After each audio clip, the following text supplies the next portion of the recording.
First up, I talked about their best player already, and he has been phenomenal in his play this season. He's improved from last season to this season, and the team was good with a brand new head coach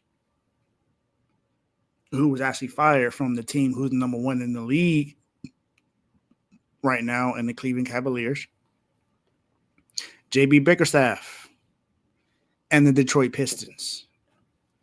The Detroit Pistons are dogs of the week.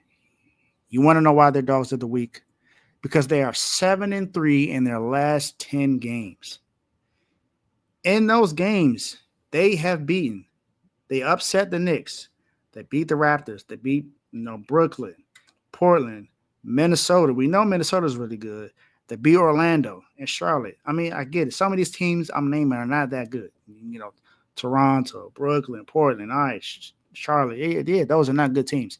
But the Knicks, one of the top teams in the East right now, in the NBA. Minnesota, this team was just in the Western Conference Finals last year. And the Orlando Magic, a team that is really good and was the third seed in the Eastern Conference last year. And they've had some injuries and still been able to fight through these games. Paolo's back, and he's looking like, he was missed. Their three best players were all out at one point, and then Jalen Suggs got hurt. So everyone has been hurt on Orlando. Detroit has been really good. Most importantly, Cade Cunningham, who has the most triple-doubles by a guard this season. He has 7, Josh Hart has 5, and Russ and Luka Doncic are both tied with 3. This is Cade Cunningham we're talking about. And this is what I mean by him improving. He's averaging 24.5 points per game this season, almost close to 7 rebounds and 9.4 assists a game.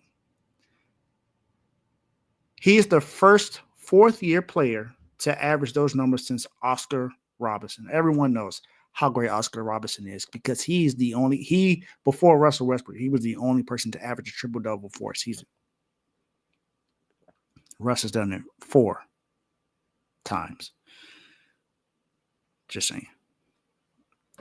Last season, Cade would only average 22.7 points per game, about 4 rebounds, 7.5 assists, only almost 2 threes a game, shooting 35% from 3-point.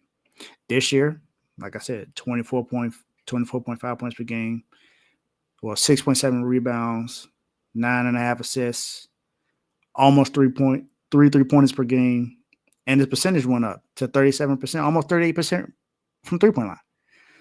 So now he's playing well. Also, Malik Beasley, another guy that stepped up for this team, has 466 bench points this season. He has the 4th most bench points this year. The 4th most. It sounds like he needs to be in conversation for 6th man of the year. The only guys that are in front of him are Peyton Pritchard, DeAndre Hunter, and Naz Reid. It's the only guys that are in front of him right now. But this Pistons team is playing really, really good this year, and I thought that they deserved to get some praise. So welcome to the Dawgs, and to be the first one to talk about for this week. Enjoy it.